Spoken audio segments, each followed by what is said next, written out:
North Korea's recently revised constitution, which boosts Kim Jong-un as a nuclear authority, and Pyongyang's continued support for Russia's war in Ukraine on display at Moscow's victory parade this year, are but two warning signs that Europe has a strategic blind spot about what it can no longer dismiss as an obscure, shut-off dictatorship in the Indo-Pacific.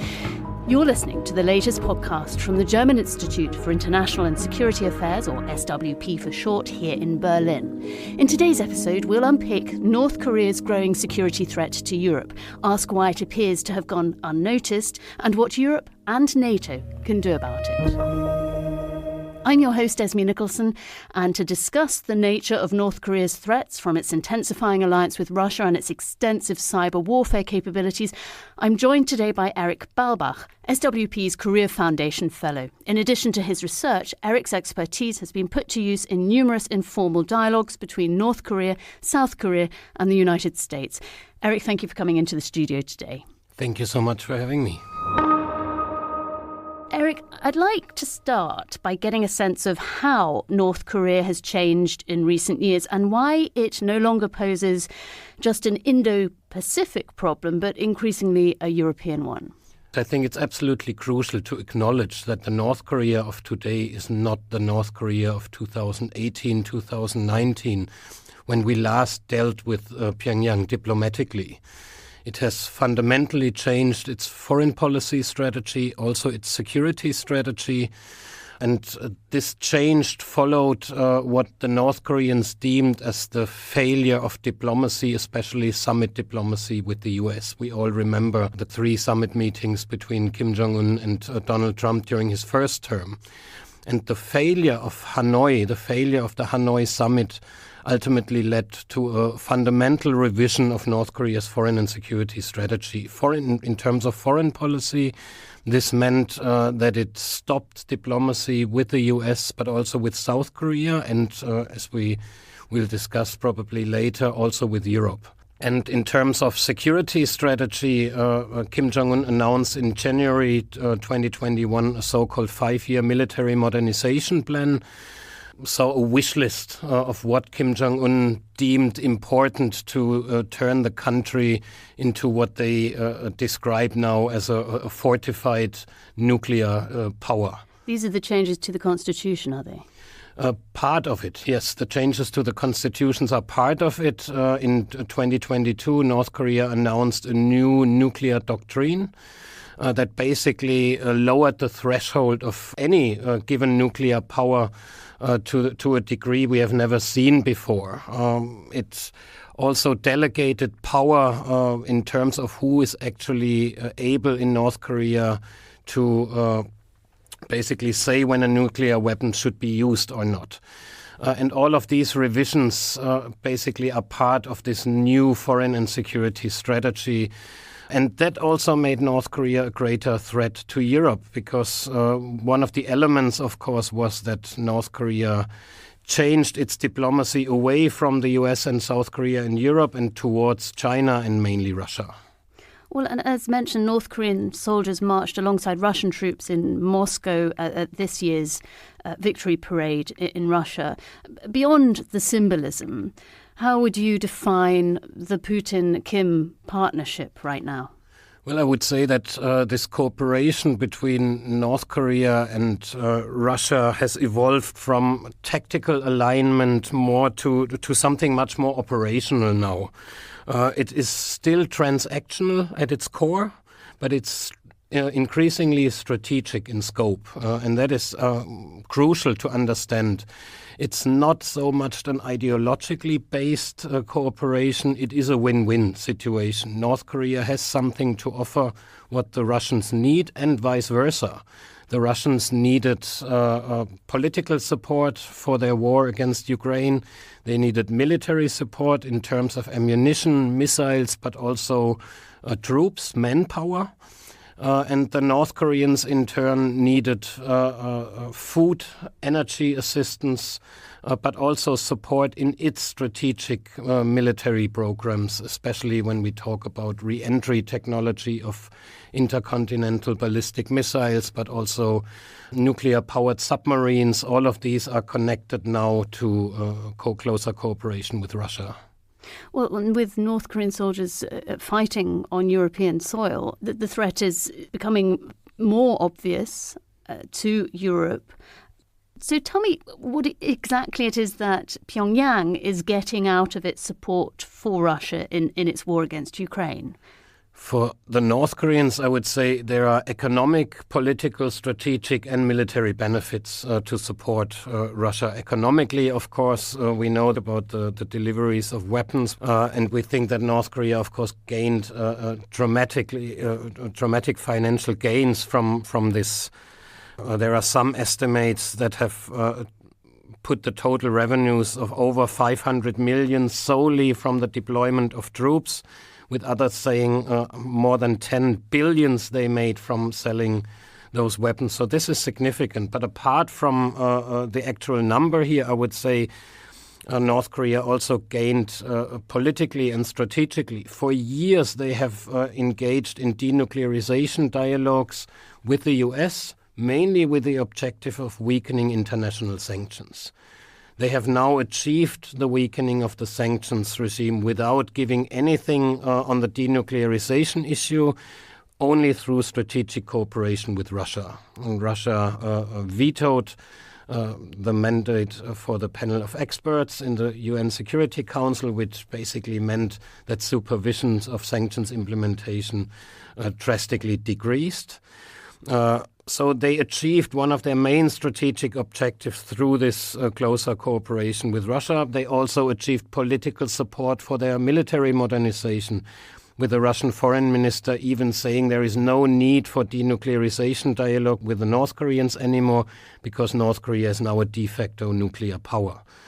So achieving one of those strategic aims as well. And of course, ultimately, there are also military benefits. The war in Ukraine serves as a testing ground for North Korea's ammunition, weapons and personnel.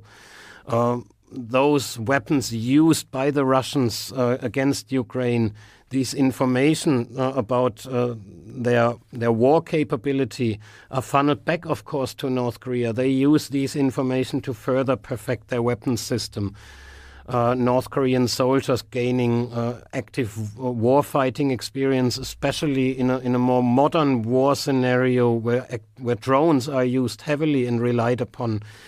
But ultimately, of course, we see a lot of signs that Russia also supports North Korea in turn militarily, giving strategic advice to some of those aspects that the North Koreans have not yet perfected themselves, and that is mainly re-entry technology of ballistic missiles, reconnaissance satellites, one of which have been now actively deployed, successfully deployed by the North Koreans.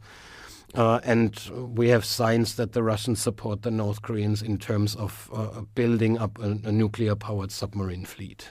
And of course, North Korea is not just a nuclear threat. It has become one of the biggest cyber threats to Europe, as I understand it. How cognizant is Brussels and the broader public about this? And tell us maybe a little bit more about what is already happening and what Pyongyang is targeting in terms of cyber security.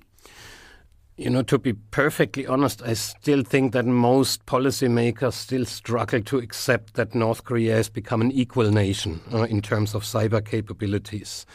We still hear a lot about this reputation of Pyongyang being an isolated and underdeveloped state, but Pyongyang has implemented a comprehensive program to advance cyber technology and systematically cultivate human capital around this.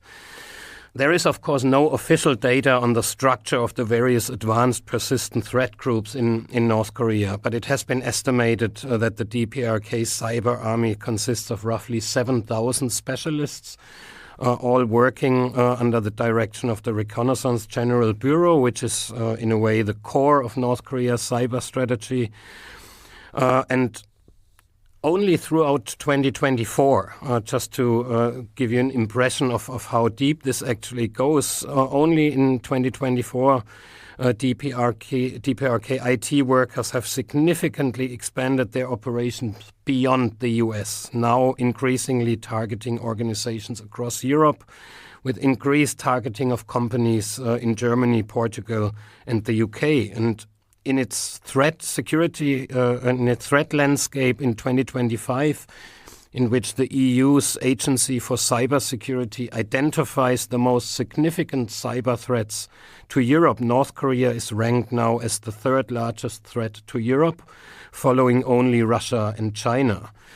I would say overall, North Korea's cyber operations in and against Europe can be divided into two main categories. These are financially motivated attacks, such as cryptocurrency thefts, and the other being cyber espionage. Right, these so cybercrime and espionage. Exactly. For example, North Korean cyber actors target various institutions in Europe linked to, for example, the defense sector, but also the health and energy sector.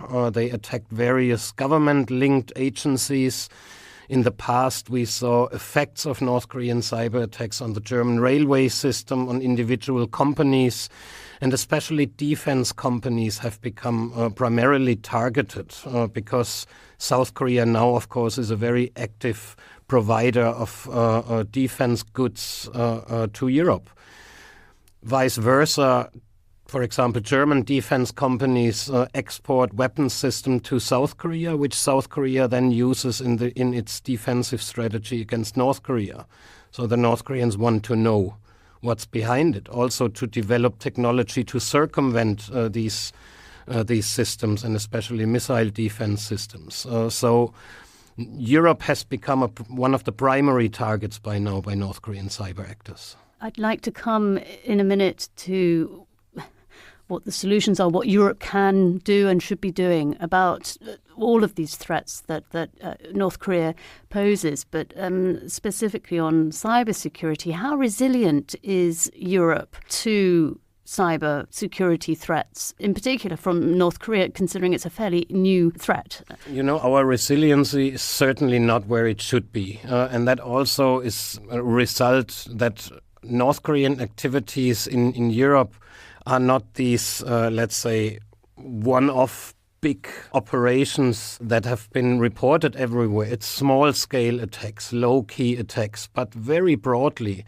And how deep it goes, I can give you an example. It's sometimes hard to believe that in late 2024, there was an IT worker from North Korea. This is one of their schemes to use online platforms to get basically into European companies through fake IDs. And there was one North Korean case known. He had at the same time 12 different identities throughout the US and Europe, trying to get into employment at European defense companies, but also government-linked institutions. That, of course, is one of the main entry points for the North Koreans. Once they are in, they're in. You know, they try to install software that gives them permanent access to these institutions. They use schemes then basically to gather information within the institutions and then use these informations against those companies, for example. They attack a lot of the cryptocurrency trades also in Europe, making millions and millions with these schemes. And they use a vast network also of friendly cooperation partners, especially now also in Russia. We have increased information that Russia and North Korea cooperate also on cyber issues now, with Russians giving North Koreans access into certain networks.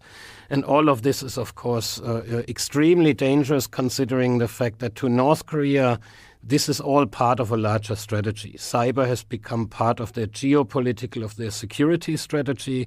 And the money they make through, for example, cryptocurrency heists directly funds their military modernization. Right, okay. So Europe is inadvertently part of and supporting and financing their military goals, and through it also Russia's war in Ukraine. All these threats are surely a wake-up call for Brussels, for NATO, for European governments, for policymakers. To what extent are they aware? Are they already acting? And what should be done? What can be done? Look, a lot of things are already done. I still think that overall that European officials have not heard this wake-up call just yet, especially with regard to North Korea's cyber threat. What we can target, of course, are the mechanisms through which North Korea and Russia jointly try to circumvent sanctions, for example, because this is one of the things that bound them together. And this is why we see that this cooperation goes way beyond military issues nowadays. What we already do, and I think this is a very good sign, for example, that the German intelligence service and the South Korean intelligence service have 2 times now issued joint cybersecurity advisories with regard to North Korean cyber threats. But these are more one-off things. I think what needs to be done much more is a much deeper intelligence sharing.